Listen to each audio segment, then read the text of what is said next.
Hi, this is Ravi. జగన్పై రాయిదాడి కేసులో కొంతమందిని అనుమానితుల్ని పోలీసులు అరెస్ట్ చేసినట్టుగా వార్తలు వస్తున్నాయి. సో ఇప్పుడు ఆ అనుమానితులు ఎవరు, సో వాళ్ళు ఈ దాడి వెనకాల ఎందుకున్నారు, వీళ్ళ వెనకాల ఎవరున్నారు, ఇదే అంశంపై మనతో మాట్లాడేందుకు టీడీపీ అధికార ప్రతినిధి సూర్యదేవర లత గారు ఉన్నారు. లత గారిని అడిగి మరిన్ని వివరాలు తీసుకుందాం. మేడం నమస్తే. మేడం, ఈ జగన్పై దాడి చేసిన ఈ రాయి దాడి కేసులో కొంతమందిని అనుమానితులను పోలీసులు అరెస్ట్ చేశారు. అందులో ఒక వ్యక్తి కీలకంగా ఉన్నాడని కొన్ని వార్తలు వస్తున్నాయి. సో ఆ వార్తల వెనక నేపథ్యం ఏంటి, అసలు ఈ ఆ కొంతమంది అనుమానితుల్ని పోలీసులు ఎలా అనుమానించారు, ఎలా పట్టుకున్నారు? అంటే కొన్ని సెల్ ఫోన్ సిగ్నల్స్ ద్వారానే కానివ్వండి, అంటే ఇన్వెస్టిగేషన్ అంటే మనం చూస్తాం కదా. ఏంటంటే మనం గతంలో కోడికత్తి సీను విషయంలో తీసుకుంటే, సో ఏదైతే వాళ్ళే సీనుని ఎంగేజ్ చేసుకున్నారు, సో అతనితోనే చేయించుకున్నారు. ఎందుకు చేయకూడదు? ఇది కూడా అలాగా అవకాశాలు కనపడుతున్నాయి కదా. ఎందుకంటే జగన్మోహన్ రెడ్డి ఎవరినో ఒకరిని బలి చేయడానికి ముందే ప్రిపేర్ చేసే ఉంటాడు. ఎవరో ఒకరు బలి పశువుల్ని చేసే అవకాశం ఖచ్చితంగా కనపడుతూనే ఉంది. కాబట్టి ఆ రకంగానే ఎవరినో ఇప్పుడు జనాల్లో ఎవరో ఒకళ్ళని పట్టుకోవటం, సో వాళ్ళకి ఎంతో అంత అమౌంట్ ఇస్తాను, సో మీరు ఈ నింద పైన వేసుకోవాల్సిందే, సో మీకు రేపు పార్టీలో భవిష్యత్తనో ఏదో ఒకటి వాళ్ళకి ఆశలో లేకుంటే భయమో ధనం ఆశ చూపెట్టు భయపెట్టడమో ఏదో ఒకటి జరుగుంటుంది. సో అలాగే కోడికత్తి సీను ఎందుకు సేమ్ అదే రిపీట్ అవుతుందని అనిపిస్తుంది. ఇప్పుడు ఎవరినో పట్టుకున్నారన్న దగ్గర నుంచి అంటే ఎవరినో బలి చేస్తున్నారు పాపం, వాళ్ళ భవిష్యత్తు ఏమవ్వాలి.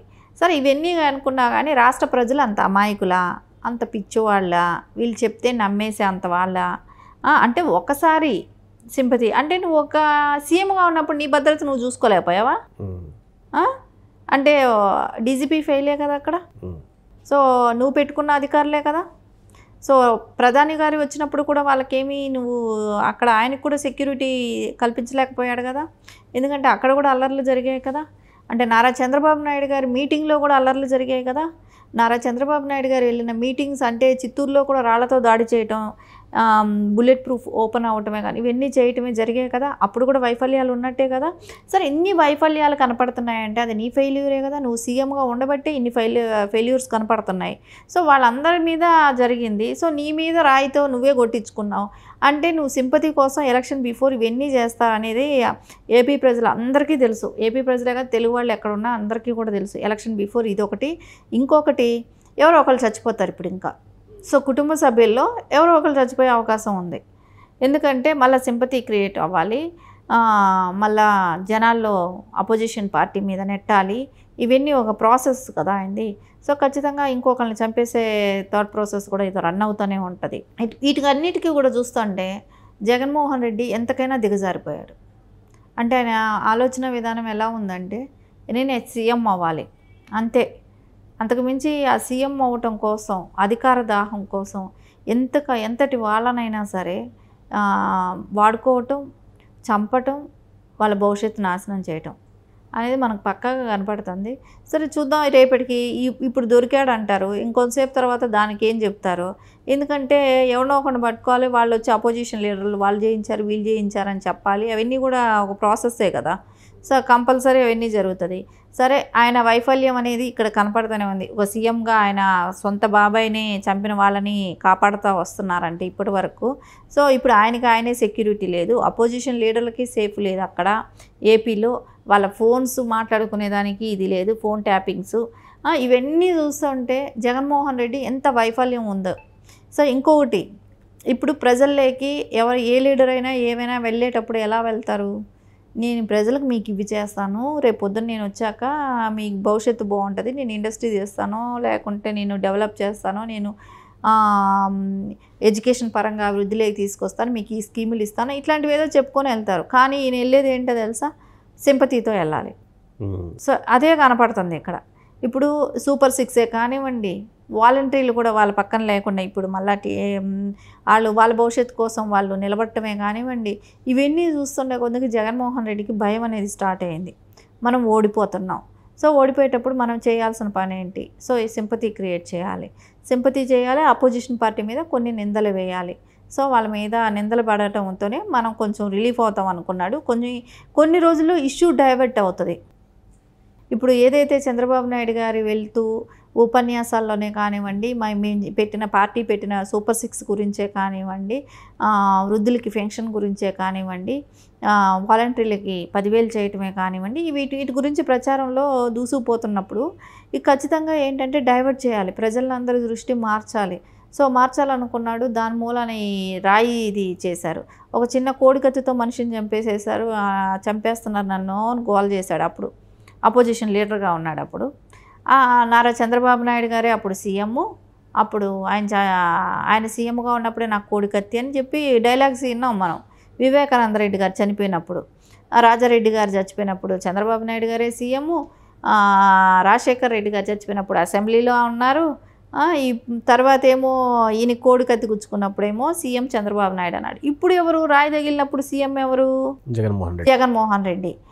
ఇప్పుడు అపోజిషన్ లీడర్ చంద్రబాబు నాయుడు గారు. అంటే నీ భద్రత నీకు చేత కాదు, ఇంకొకరిని భద్రత చేయలేవు, ఇది ఇంకొకటి ఏమంటే హంతకుల్ని వెన్నుదన్నుగా ఉంటావు. సో నువ్వు కావాల్సినప్పుడు నువ్వు డ్రామాలు చేస్తావు. సో ఇవన్నీ కూడా చూస్తుంటే జగన్ అంటే అమాయకులు అనుకుంటున్నాడు ఏపీ ప్రజలు. ఈ ఓట్ల లోపల కొన్ని డైవర్షన్స్ చేయటం కోసం ఇంకా ఎన్నో చేస్తాడు. కానీ వాటి అన్నిటిలో కూడా ప్రజలు దృష్టి మరలకుండా ఉండాలి.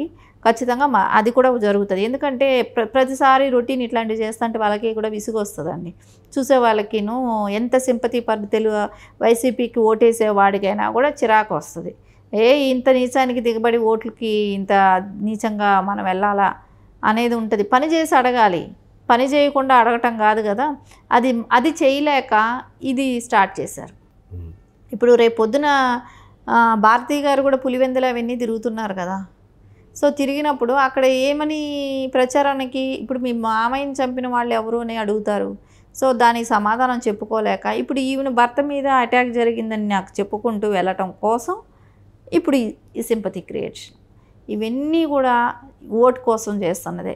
సో వాళ్ళ అవసరం కోసం ఎవరినైనా చంపుతారు, దేనికైనా దిగజారుతారు అనేది మనకు స్పష్టంగా కనపడుతుంది. కొంతమంది అమాయకులను కూడా పట్టుకొని ఇప్పుడు పోలీస్ కేసుల్లో కూడా కొంతమంది ఇరికిచ్చారని కూడా కొన్ని వార్తలు వస్తున్నాయి. సో వాళ్ళంతా ఇప్పుడు కేవలం ఇప్పుడు దీన్ని డైవర్షన్ చేయడం కోసం అంటారా? ఖచ్చితంగా కొడికత్తి సీను విషయంలో ఏదైతే జరిగిందో అమాయకుడిని బలి చేశారో ఇప్పుడు ఇట్లా కొంతమందిని తీసుకెళ్ళి వాళ్ళని అరెస్ట్ చేసి వాళ్ళ జీవితాలతో కూడా బలి చేయటమే చేస్తారు. ఎందుకంటే ఇది రొటీన్ ప్రాసెస్. వాళ్ళ మూలాన ఎంతోమంది బలి అయిపోవాల్సి వస్తుంది. కానీ వీటికన్నిటికీ కూడా చెక్ పెట్టాలంటే రేపు ఎలక్షన్లో ప్రజలు బుద్ధి చెప్పాలి.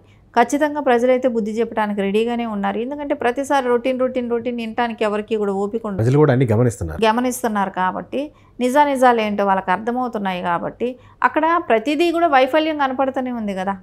ఆ బస్సులో నుంచి బస్సు మీద రాయి పట్టమే కానివ్వండి. యాక్చువల్లీ అయితే వాళ్ళు అంత గురి చూసి కొట్టాలంటే అంతమంది జనాల్లో జగన్కే తగలాలి అని అనుకున్నప్పుడు అది కష్టమైన విషయం అవుతుంది. ఒకవేళ అక్కడ సెక్యూరిటీ ఎందుకు చుట్టూ లేకుండా పోయారు? ఆ చీకట్లో ఎలా కొట్టాడు? కరెంట్ ఎందుకు పోయింది? సో ఆయన దెబ్బ తగిలిన తర్వాత కూడా ఎందుకు కిందకి దిగలేదు, బస్సులోకి ఎందుకు వెళ్ళలేదు?